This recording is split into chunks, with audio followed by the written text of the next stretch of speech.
from the 007 series, which was just celebrating 50 years. So we're just tearing that down now and repurposing it into a digital play space for our Tiff Kids Film Festival, which is coming up in April. So year-round we have multiple film festivals, and we also have tons and tons of different kinds of programs which change up every year. We have programmers here at Tiff who select films, bring them in, bring in guests, and that happens 365 now instead of just in September, as you may know Tiff originally. So as you can see from the architecture, this building is based on the idea of a light box, which was the original name of what a camera was. So much of the architecture is based on boxes within boxes within boxes. So we have tons of rooms and secret spaces and getaways and lots of different ways that played into the way that this building looks. And behind us we have our Tiff Lightbox box office, which services all of our programs and our screenings, but we also provide ticketing services to third-party companies and partner festivals such as Hot Docs, which comes here every year.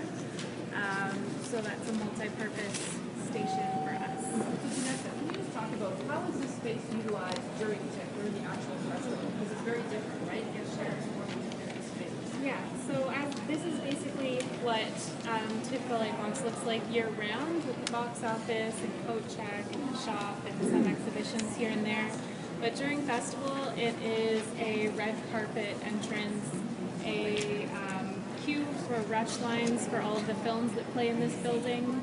It's also a home base for the press conferences for all of the major films that play at festival, which takes place inside of that gallery space, which I actually happened to produce this past festival. And imagine it at capacity. So they use that space for the press conferences? Yeah. Last year was our first year doing that. Because you normally have it in a hotel. We used to have it in a hotel, yes, and then last year, not 2012 to 2011, we had it on the 6th floor, but from a logistical standpoint, it was just hard getting people up there, so we tried to move it down here on the ground floor, which worked great. And yeah, just beyond those gallery doors, we hold our press conferences and photo calls for all the major films. Okay, so maybe we'll move up to the 2nd floor here if you want to follow me.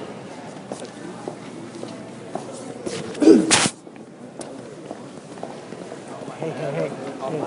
First, take the elevator.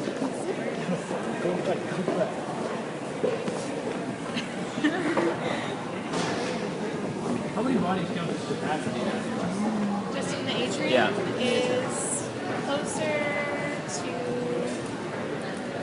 200. Okay. So Adrian is 200 people. I don't want to do that anymore. Yeah, so it's like a lobby anywhere else. The only time that we shut it down and use it as an event You won't be able to space is record when- in the exhibit spaces. I'm just holding my iPad in the exhibit space. Just like this.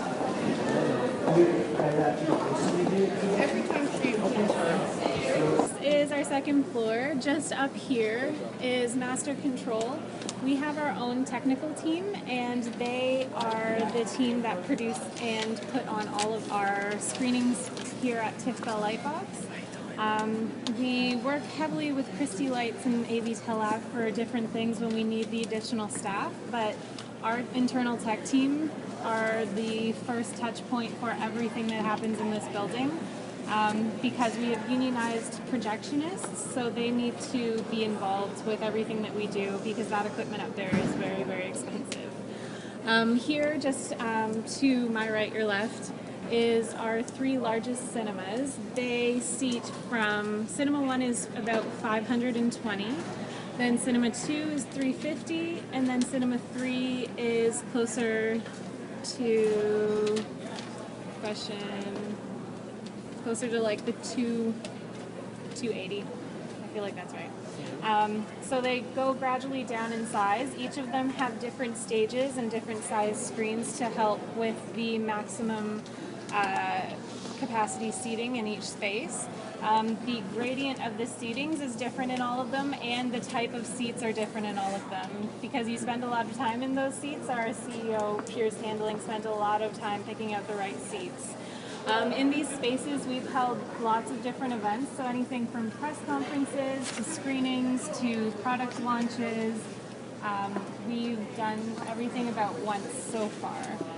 So which are the products that you launched in this floor? Major products. Some of our sponsors are L'Oreal Paris and Audi, so we've done a lot of things for them.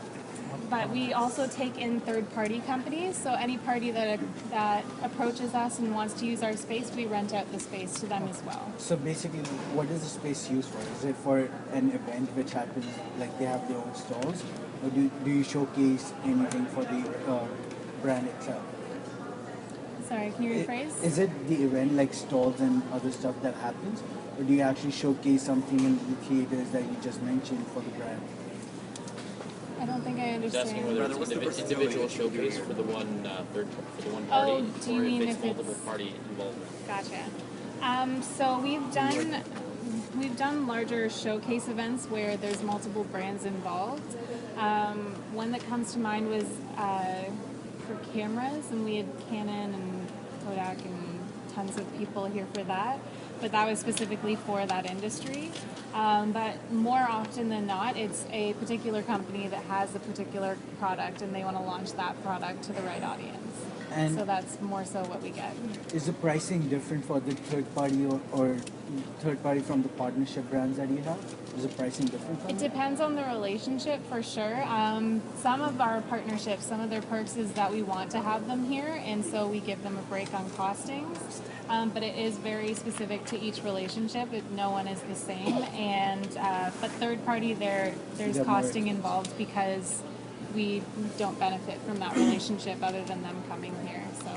So let's say Bell, which is the major sponsor for this building itself, and Tiff, the event. Yeah. So let's say Bell introduce a new product. So would that mean that would there be a difference between the way you promote that product for Bell and the way you promote that product for a third party? Marketing wise or from an event perspective? Marketing wise, and the event both, right? Because we have a relationship with them, we're able to cross-promote with them because it's a mutually beneficial relationship, but that's more on the sponsorship side and not really events. But event-wise, we are able to promote them easier simply because their name is on the front of the building. Yeah. Makes sense. Makes sense, yeah. So then if you look behind you, there is the Tiff Lounge. The capacity of this space is 120. We've shut it down and done multiple different kinds of setups. We try to avoid doing anything that is like a press conference or something in that space, only because it's so open, so sound travels a lot, but we do receptions in there very easily for any events that have an in-cinema component and then they're going to a reception or vice versa. It's really close in proximity, so it makes for an easy event flow. Yeah, and Oliver and Bonacini is the exclusive caterer for that space because they are attached to us just here to the left. And that restaurant there is Luma, which is our higher-end fine dining restaurant here in the building. So I would love to, one more thing. Just up to our right is concessions, where we have the best popcorn ever. And our team up there provides concessions for tons of different events. It's more simple catering. It's not as fancy as the Oliver and Bonacini, like caramel popcorn, but it is a very good price point for the majority of our clients, and we use them a lot for providing that cinema experience to all of our clients. Does Oliver and Bonacini run the concessions? No, so that's run through Tiff. Yeah, so our front of house team manage that space as well, and they have a specific concessions team to manage that area. Do you guys understand the difference between front of house and back of house? Yeah. Are those terms familiar to you? Anybody who doesn't understand the difference Go back. between front of house and back? Well, you guys know this from now on the catering.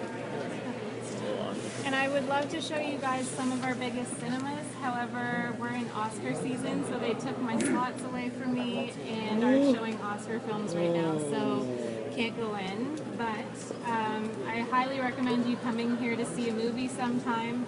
It is a really good experience, and the seating is really comfortable, and the sound is perfect. So it would be a good thing to do. Yes, Cinema 4. So if you want to go down the ramp and to your left, we're going to go down the hallway that says washrooms were a secret presentation. And the third is going to come to me later. Is it just for this space or any space? For any space that isn't exclusive to OMB. So the Tiff Lounge and Malaparty are all OMB all the time.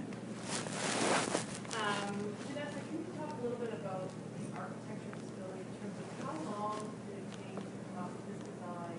And do you know anything about that process? I know a little bit. I kind of I'm came just on. curious. Yeah, I came on when that process was already long dreamt of.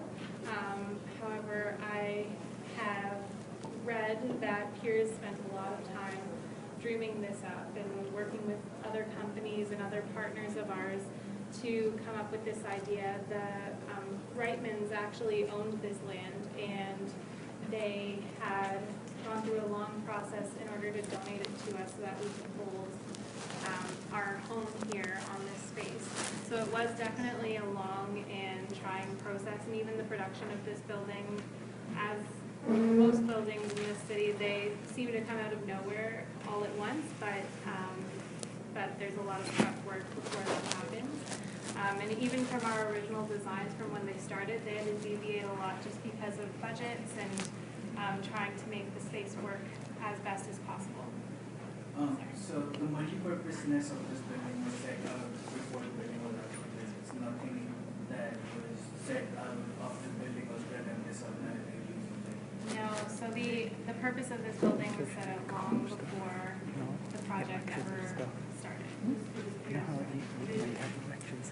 Yes, along with like a team of our And executives. some of the programming or the ideas for the programming would have been in place already. You need to have those ideas and that vision in place in order to come up with a structure like this. But then the other part of it is programming develops over time based on the space and the access to the resources that you have. Yeah. Do you outsource your technical support or do you just hire technical officials to help you? No, so as I said when we were downstairs, we have our own technical team, and we are the first touch point for everything tech related that happens in this building. Our master control in our booth area, which is the top of every cinema, they control it exclusively, and even when we bring in other companies to help us out, it's more so from a staffing standpoint and rental of equipment. Our team, And you said they're unionized, right? our projectionists are, yeah. So there's no company overseeing the technical development happening at this building, it's just all. It's a tip team, yeah. Yeah. You had a question?